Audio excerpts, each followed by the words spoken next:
Okay, quick video. We're going to get the data from the New York Times. We take a quick look. Just RSS feed. Convert that into JSON. Split that JSON out for each individual item in that RSS. Grab the descriptions. There could be multiple. Append them together. Make a new file that's just those appended content.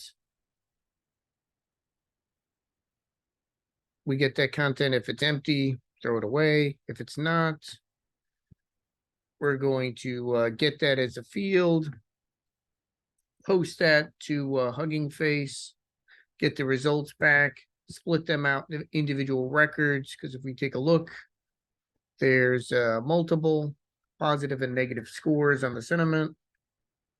We're going to, I have two queries here, one where I'm looking for negative sentiment above a certain score, and do the same for positive. Pull them into next one where I'm adding a couple of fields. Put the original description in the text body at a timestamp, at a unique ID. Set a schema. Then we publish all that data to Kafka. And let's take a look here. We got some data coming into Kafka. Got about 90 rows here. JSON's got a key, timestamp, all that fun stuff. And over here, we're querying that with our table, which is a virtual table that we derived from Kafka by looking at the JSON records in here. And the tool did that for us. We see that's going.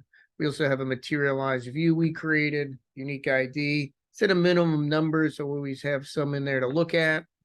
So if you're looking at a tool that doesn't want to read Kafka, you could just look at this REST endpoint and get JSON back.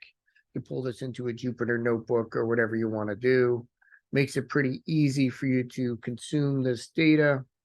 Thanks for